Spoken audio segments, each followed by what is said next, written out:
Welcome back to Monday Mindset with Josh Hyde, bringing you a new episode every Monday to start your week off on a high note. What's up, everyone? Welcome to this week's Monday Mindset, and I am excited to share this week's lesson with you. So this week's lesson, we're going to talk about how powerful beliefs are. In fact, you don't become what you want. You become what you believe. Oprah Winfrey had said that quote, and it's something that has stuck with me for my life. And this is really important because I see a lot of entrepreneurs.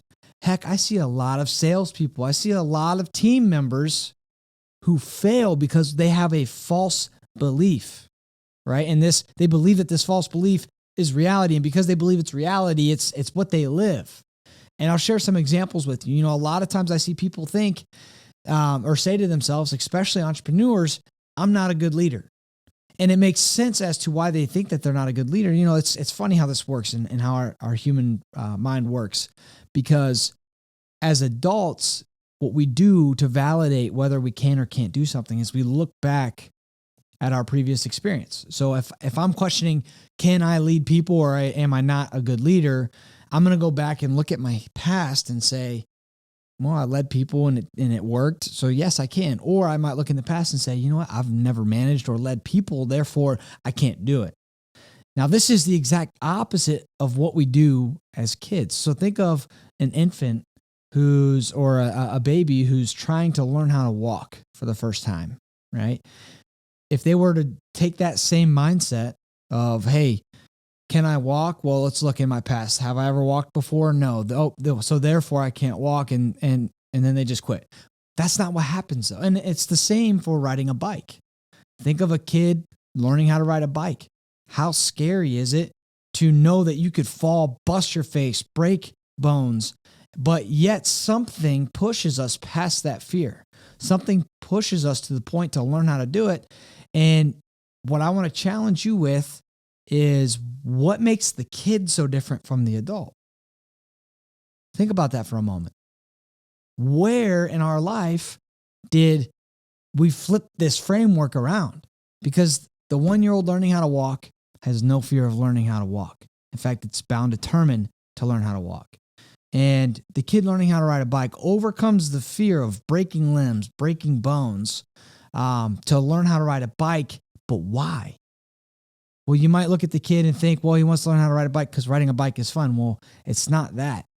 It's not the result of actually riding the bike. It's the result of the result that allows them to push past that fear. And that result is freedom. Being able to ride a bike means being able to go to further distances, travel faster. It means more freedom for that kid. Now, all of a sudden, they're a part of the big boys club, right?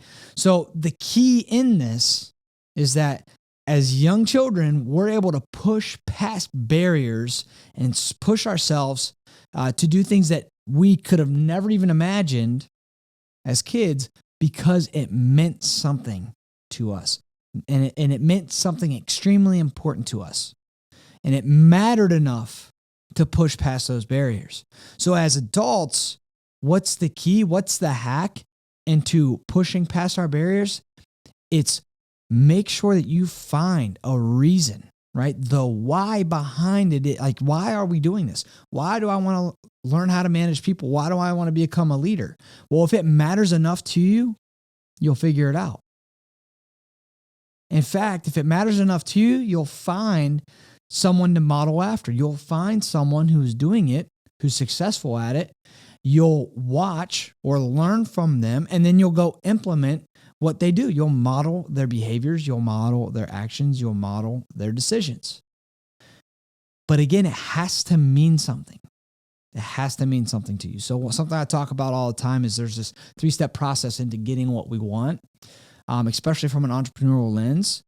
The first step is you're the doer. You do everything. You're literally the acquisition specialist. You're the marketing specialist. You're the transaction coordinator. You're the project manager. You're the dispo person. You do literally everything in the business until you reach a cap. And that cap might be 1, maybe 3 deals a month consistently. But if you want to grow, you're maxed out at that point. You have to then add people to your team. So the next step is building a team so that you can magnify your results. This is where we go from 1 to maybe 3 deals a month to 10, 20, 30 deals a month, or even more. And you do that through building a team, right? And there's 2 components. There's the leadership component and the management component. And then after you magnify those results, the last step is freedom. So the reason why most people start a business is not because they want to create a job that takes 80, 70, 80 hours a week. No, it's because they want what they think the business is going to give them. A lot of people will tell you, well, it's money. No, it's not the money. It's the result of the result. It's the result of the result. Similar to that kid learning how to ride a bike. It's not about riding the bike. It's about freedom. So people start a business because they want the money, but it's not the money. It's because they think the money's going to get them freedom. It's going to buy back their time, spend that time with the people they want to spend it with, doing what they want, when they want, all of that. Okay. So after you build a team, you magnify your results, and now you should have a nest egg, and that nest egg can now go to work for you. So you can earn an income without having to go and trade your time for money. You can trade your money now for time. And the best example from a real estate lens that I could share with you guys that would resonate would be becoming a private lender. Now, if I have $1 million and I want to go make 10% on that $1 million, now I can go invest that $1 million and earn $100,000 a year without having to do anything, right? Other than just making sure that my investments are sound. That's a whole nother conversation. But ultimately, at that point in time, you've now bought back your time.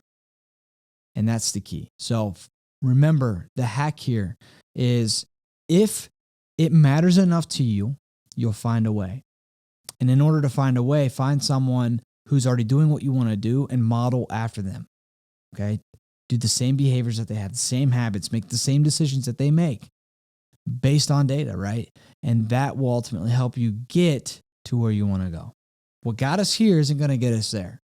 This concept of be, do, have, we have to identify the person we have to become, do the things that person does in order to have the things that we want. So if you want freedom, become the leader necessary in order to gain the freedom that you're looking for. I appreciate you guys for tuning in. We'll see you guys next week. If you know someone that needs to hear this, send them a text. Let them know you're thinking about them on this Monday morning. Help them start their week off right. Make sure you follow me on social media and make sure you tune in next Monday.